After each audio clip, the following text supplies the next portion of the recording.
somber ceremonies will be held across Halifax on Wednesday to mark 100 years since the port city was devastated by a wartime blast that killed or injured about 11,000 people.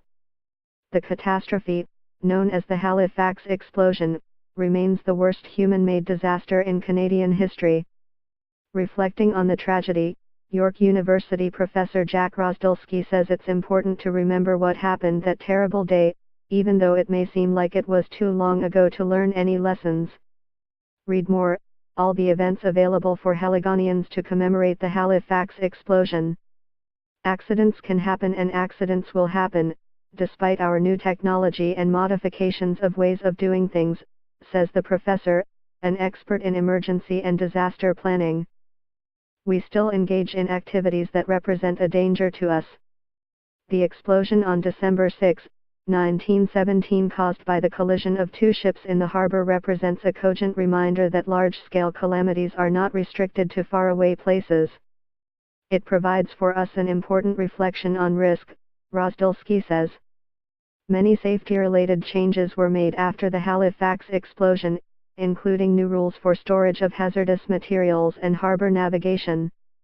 Mapping the dead, the Halifax explosion, 100 years later. But there is an important, larger legacy beyond those measures.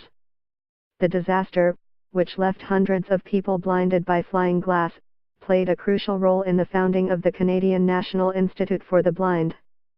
As well, it marked a major turning point for the Canadian Red Cross, which until then had no significant experience with major civic disasters. In 1919, the organization broadened its mandate from wartime relief to formally include peacetime disaster response and medical emergencies. Read more, NS teacher using family history to bring Halifax explosion lessons to life. A century later, disaster management remains a flagship program, with Red Cross volunteers responding an average of once every 3 hours somewhere in Canada to events that can be small-scale like a family displaced by fire or floods, wildfires and other larger-scale disruptions, the Red Cross said in a statement released Tuesday.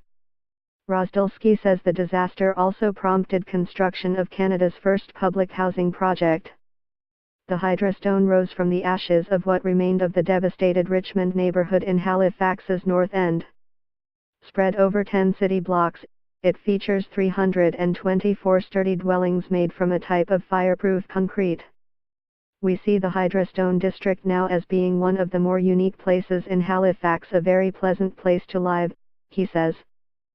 Watch, Halifax explosion survivor recounts the horror more than 70 years later. And while York University in Toronto is a long way from Halifax, Rozdilsky says he can trace the roots of his career to a century ago, when a PhD student from Columbia University arrived in Halifax to study the aftermath of the explosion. In 1920, Samuel H. Prince published his pioneering dissertation, Catastrophe and Social Change, which is widely considered the first systematic, scientific study of a large-scale disaster. The work of Prince was a precursor to our field of study, Rozdilsky says.